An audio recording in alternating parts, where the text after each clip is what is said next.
Hello, good people of YouTube. Sealord here, and today, actually before we get into today's video, if you enjoy history and the like, you should check out yesterday's video. I uploaded a mini documentary about the sinking and subsequent cover-up of the true causes behind the sinking of the USS Indianapolis. That is the ship that delivered the bomb to Tinian that was dropped on Hiroshima a week or so after she delivered the components to Tinian. If you enjoyed history, and if you enjoyed videos like the Iowa video that I did a few months ago now at this point, I would highly encourage you guys to check that out.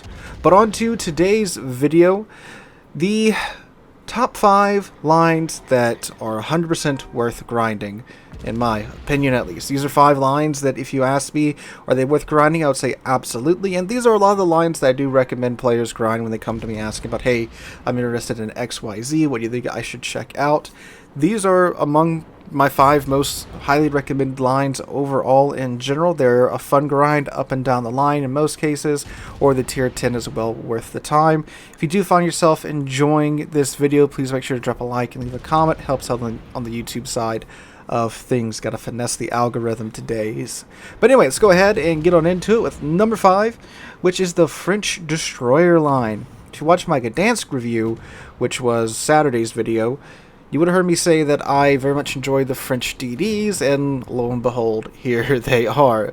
They're a line of run-and-gun destroyers, meaning that you simply smack W a few times and, well, you're pretty much done. So you usually run around at high speeds, gunning down everything in sight. The Kleber is an absolutely fantastic ship, one that is usually finding itself pretty prevalent and ranked, and sometimes even in clan battles. The French DDs also have a very special mechanic with the saturation, which is known as the French DD saturation, which means that the French DDs, their components of their ship, their modules in their ship, get saturated faster. If you guys don't know how the damage model in the game works, ships are broken up into different sections or components or modules, whatever you want to call them. I guess sections would be more, well, less confusing. They're broken up into certain sections, and there's a certain amount of HP in each section. Now, the HP in that section gets drained up until a point that it's considered to be damage saturated. So there's only so much damage that section can take, so now it's taking less damage. So let's say the bow, for example. You damage the bow, you do like 1,000 damage to it. Next salvo is 1,000. Salvo after that might only be 700. Salvo after that may only be 500. All the way down to a certain minimum damage. With the French DDs, their sections become saturated faster. So you get to that minimum damage that you can do to that section a lot faster in the French DDs. So effectively, they are a lot tankier than what you think they would be. So because of that, they are pretty darn annoying to deal with, especially if you have a good commander. Now, I know I said you smack W a few times, that is true, but you know, you drop the anchor every now and then, you slow it down. That's really helpful in throwing off the shots. They also get the main battery reload booster and an engine boost on top of that, and really up and down the line, it's a really solid line all the way. When I went through it, I didn't really have much of an issue at all with any of the ships. They're fun. Now, the Mogador and the Kleber are definitely the 2 highlights. That's the tier 9 and the tier 10. And just a line that if you enjoy that more open water, that more, you know, active gameplay, you don't like being stealthy like other DDs, you just want to run and shoot everything in sight, the French DDs, you need look no further. Alright, going on down now to number 4 is the Japanese battleships.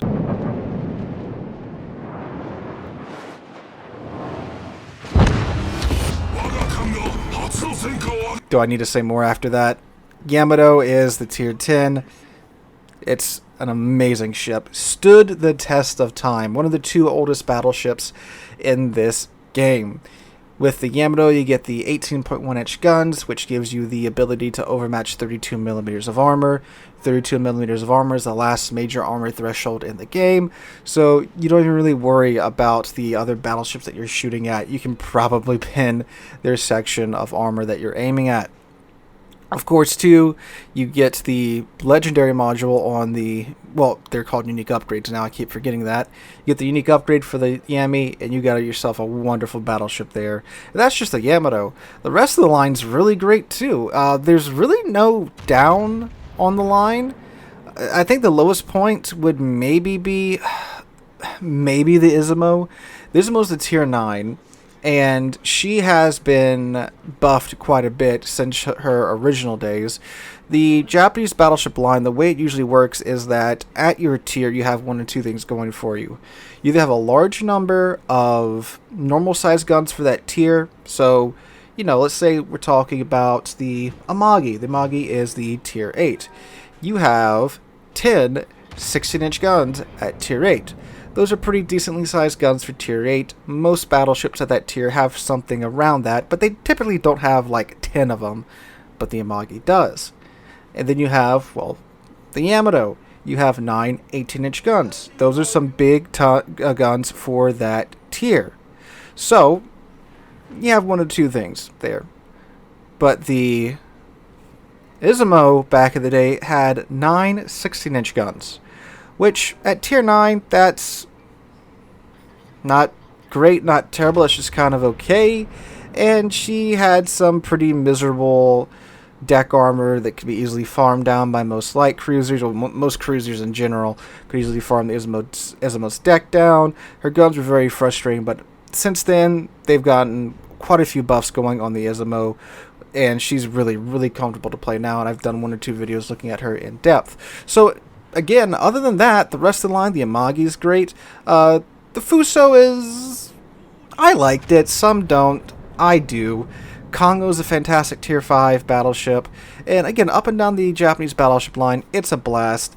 The Japanese battleship dispersion can be a little trolly at times because it has to compensate for either having a small number of large guns at your tier or a good number of average size guns at your tier. So you gotta have something there to keep it in check, and it can be frustrating, but when you get used to it, it's definitely manageable. And a line, again, I would highly recommend anybody grind down. But going on down to number 3, we have the American heavy cruisers.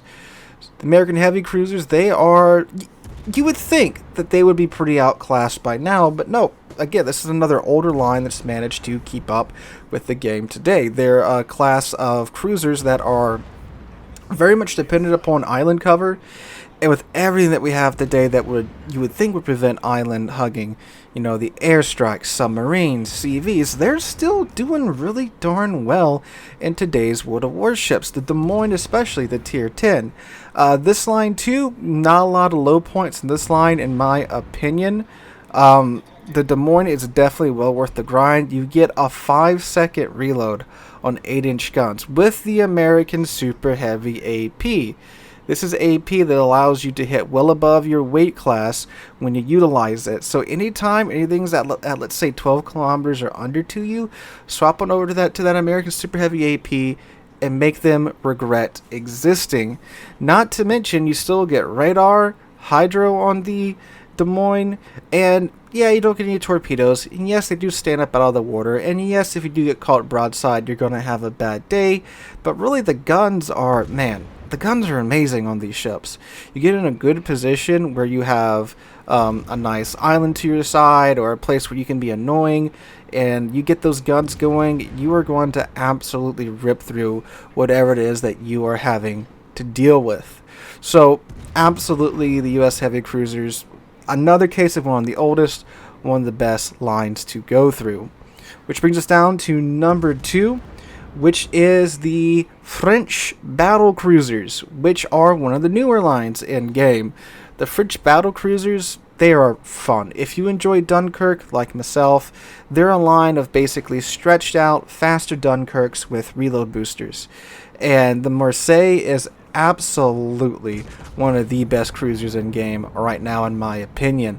You get reload booster, speed booster. You get, again, those French guns with the French AP. The French AP gets so looked over, I think, in this game a lot, because, I don't know, people talk about Soviet bias and Soviet bias AP a bunch, but the French AP wrecks faces. Even on the Kleber, You switch over to AP, dealing with light cruisers. The Caber can sit at a lot of the light cruisers in this game, and then scale it up to these 300, what are they, 305s, 310s, 330s, I think. They are absolutely just terrifying to be on the receiving end of. There's been several times when I've been in a battleship and I've eaten like 15 or 16k in one salvo. I'm like, what battleship just shot me? I look over, there's a Marseille in the corner with its gun barrel smoking. I'm like, oh, yeah, go figure. And those guns on a very maneuverable platform as well. And the French battle cruisers, they do have the French cruiser armor, which is where, for some reason, you know, on paper they look very squishy, but you shoot them in the broadside with the 20-inch shell and they don't seem to care about it. They got this weird spaced armor going on that allows them to, when you would think they would eat dirt, they shrug it off and overpins. But the flip side of that too is that when you're slightly angled, you do then actually eat dirt when you don't expect to. So it's a plus and a minus, but something that is a very French thing. So yeah, an absolute blast of a line to play. The French battlecruiser line too, up and down. I mean, it is a split, so it's not a full line, but each of the cruisers, in my opinion, when I played through them, were very, very, very much perfectly fine. And again, the Marseille is excellent in every meaning of that word. Now we go on down to numero uno, which is the U.S. battleships, the main line, not the battleships and not the hybrid line. I was going to say not the monstrosities, but then I remember we have 3 American battleship lines now, because of course we do. So the main line, this is of course the higher tier ones of the North Carolina, the Iowa, and the Montana. The American battleship line will 100% teach you how to play battleships expertly well. By that I mean you're going to know how to angle, you're going to know how to lead your targets, you're going to know basically everything that you really need to know, the basics of how to battleship, because the line is pretty much your standard battleship line. You have a ship that has a good amount of HP, good armor, and big guns that pack a punch. Not a lot of gimmicks to it. They do have the improved American battleship heel, which was given to them I think a year or two, no, I think it's like 3 years ago now at that point, because just like a lot of ships on this list, they're one of the oldest lines in game. So in order to kind of keep them more relevant, Wargaming did bestow upon them the improved American battleship heel, because their armor scheme, while in 2015, 2017, whenever this game launched, was pretty solid. Yeah, today it's kind of fallen by the wayside, but with this improved heel, it helps you stay in battle, and it also allows you quite a bit of forgiveness. So if you're a newer player, you get up to these higher, well, it actually starts with the Colorado all the way down at tier 7, so you get there, you can make a couple mistakes and still hang in there, whereas some lines like, let's say, the British or the German battle cruisers, you don't have a lot of room for error in there too, or the German mainline for that, but the American battleships you most definitely do. So it's an excellent learning line, and once you learn how to battleship, you can do a lot with these ships, especially the Montana, the tier 10. Just like the American heavy cruisers, the American battleships do get the super heavy American Mark 8 AP, and allows their 16-inch guns to still hit like 17 or 18-inch guns, which means they have much higher alpha and they bite at harder angles than other 16-inch guns would.